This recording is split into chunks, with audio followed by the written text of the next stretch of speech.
Hi friends, ఈ వీడియోలో మనము ప్రపంచ పారా అథ్లెటిక్స్ ఛాంపియన్షిప్ 2025కి సంబంధించిన అంశాలను గమనిద్దాం.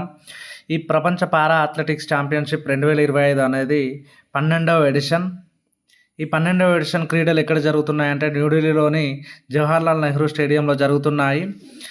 ఇలా ఈ క్రీడలకు ఆతిథ్యం ఇవ్వడం భారత్ ఇదే మొదటిసారి. సౌత్ ఆసియాలో కూడా ఈ ప్రపంచ పారా అథ్లెటిక్స్ ఛాంపియన్షిప్ జరగడం ఇదే తొలిసారి.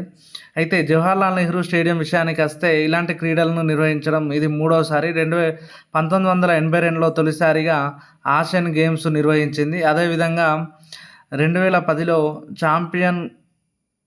కామన్వెల్త్ గేమ్స్ కూడా ఈ జవహర్లాల్ నెహ్రూ స్టేడియంలో నిర్వహించడం జరిగింది. మొత్తంగా అంతర్జాతీయ క్రీడల విషయానికి వస్తే జవహర్లాల్ నెహ్రూ స్టేడియంలో ఇది 3వ అంతర్జాతీయ క్రీడలుగా మనం చెప్పవచ్చు.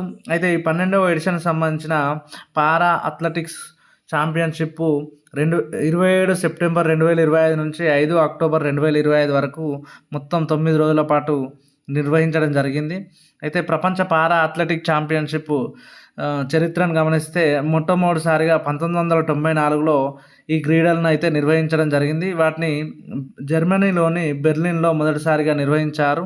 అప్పటి నుంచి ప్రతి 4 సంవత్సరాలకు ఒకసారి ఈ క్రీడలను అయితే నిర్వహించడం జరుగుతుంది. 2006 వరకు కూడా 4 సంవత్సరాలకు ఒకసారి నిర్వహించారు.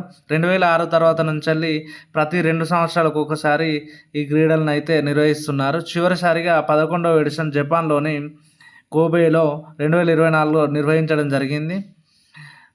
అయితే ఈ 12వ ఎడిషన్కి సంబంధించిన అంశాలను గమనిస్తే ఈ క్రీడల్లో మొత్తం 100 దేశాలు పాల్గొంటున్నాయి. 100 దేశాలకు సంబంధించిన 1182 మంది క్రీడాకారులు పాల్గొంటున్నారు. ఇందులో 742 మంది మేల్ క్రీడాకారులు కాగా 440 మంది ఉమెన్ క్రీడాకారులు పాల్గొంటున్నారు. భారతదేశం తరపున మొత్తం 73 మంది క్రీడాకారులు అయితే ఇందులో పాల్గొంటున్నారు. అదేవిధంగా ఎలాంటి దేశం తరపున పాల్గొనకుండా న్యూట్రల్గా పాల్గొనే క్రీడాకారులు మొత్తం 77 మంది ఈ క్రీడల్లో పాల్గొంటున్నారు. ఈ క్రీడలకు సంబంధించిన ఈవెంట్స్ అయితే 184 ఈవెంట్స్ ఉన్నాయి. ఇందులో 100 మెన్కు సంబంధించిన ఈవెంట్స్ ఉండగా 83 ఉమెన్కి సంబంధించిన ఈవెంట్స్ ఉన్నాయి. ఒక ఈవెంట్ మాత్రం మిక్స్డ్గా ఉంది, ఇద్దరికీ ఉంది. అదేవిధంగా ఈ క్రీడలకు సంబంధించిన మస్కట్ను గమనిస్తే వీరాజ్ అనగా ఎలిఫెంట్ అనే అర్థము. ఇంకా భారతదేశం తరపున ఈ క్రీడల ప్రారంభోత్సవంలో భారతదేశం తరపున ఫ్లాగ్ బేరర్గా ధరంబీర్ నయన్ మరియు ప్రీతి పాల్ అనే ఇద్దరు క్రీడాకారులు భారతదేశం యొక్క ఫ్లాగ్ని మోయడం జరిగింది. ఈ ధరంబీర్ నయన్ ఎవరంటే ఇతను క్లబ్ త్రోయర్. ఇతను 2024లో జరిగినటువంటి ప్యారిస్ పారా ఒలింపిక్స్లో గోల్డ్ మెడల్ క్లబ్ త్రోలో సాధించడం జరిగింది. అదేవిధంగా ప్రీతి పాల్ అనే మహిళా క్రీడాకారిణి 2024లో ప్యారిస్లో జరిగినటువంటి పారా ఒలింపిక్స్లో 100 మీటర్లు మరియు 200 మీటర్ల రేసులో బ్రాంజ్ మెడల్స్ సాధించడం జరిగింది. ఈ విధంగా 2 పథకాలు ఒక పారా ఒలింపిక్స్లో గెలుపొందిన తొలి భారత క్రీడాకారిణిగా ఈ ప్రీతి పాల్ అయితే నిలవడం జరిగింది. ఆ సందర్భంగా వీరిద్దరికి కూడా ఫ్లాగ్ బేరర్గా ప్రభుత్వం అవకాశం ఇవ్వడం జరిగింది. ఇంకా ఈ క్రీడలకు సంబంధించిన మెడల్స్ పరంగా ర్యాంకులను గమనిస్తే అత్యధిక మెడల్స్ సాధించి బ్రెజిల్ మొదటి స్థానంలో నిలిచింది. గోల్డ్ మెడల్స్ ఎక్కువ ఎవరు ఉంటే వారు మొదటి స్థానం కేటాయిస్తారు. అత్యధికంగా 15 గోల్డ్ మెడల్స్తో మొత్తం 44 మెడల్స్ తోటి బ్రెజిల్ మొదటి స్థానంలో ఉంది. అదేవిధంగా రెండో స్థానంలో చైనా 13 గోల్డ్ మెడల్స్ తోటి మొత్తం 52 మెడల్స్ సాధించి రెండో స్థానంలో ఉంది. ఇక్కడ బ్రెజిల్ కంటే టోటల్ మెడల్స్ టాలీలో చైనా అగ్రస్థానంలో ఉన్నప్పటికీ గోల్డ్ మెడల్స్ పరంగా బ్రెజిలే 2 మెడల్స్ ఎక్కువ సాధించి మొదటి స్థానంలో నిలవడం జరిగింది. ఇంకా మూడో స్థానంలో న్యూట్రల్ పారా ఒలింపిక్ అథ్లెట్స్ మొత్తం 46 మెడల్స్ తోటి ఉన్నారు.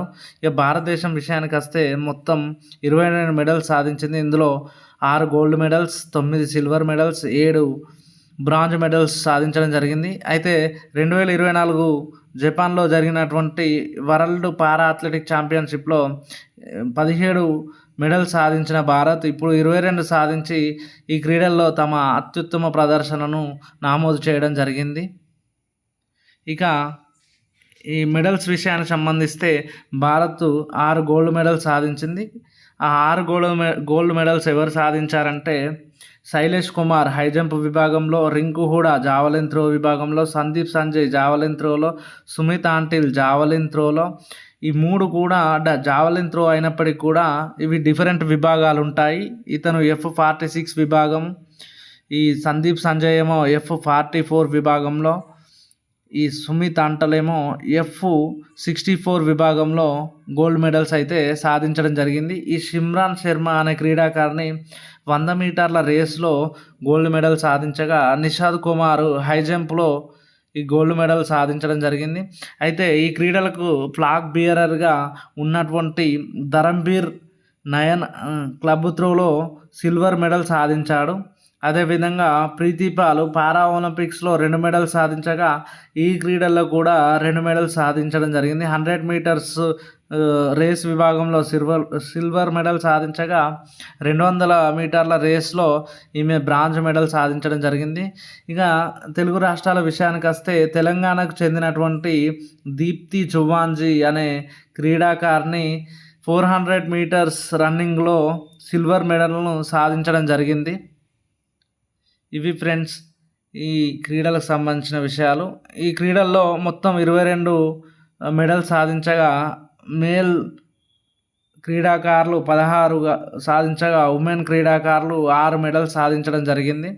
అయితే ఫీల్డ్ అండ్ ట్రాక్ విభాగంలో ఈ క్రీడలు నిర్వహించారు. ఫీల్డ్ విభాగంలో 18 మెడల్స్ భారత్ సాధించగా, ట్రాక్ విభాగంలో 4 మెడల్స్ అయితే సాధించడం జరిగింది. ఇవి ఫ్రెండ్స్ ఈ పారా అథ్లెటిక్స్ ఛాంపియన్షిప్ సంబంధించిన విషయాలు. Thank you friends.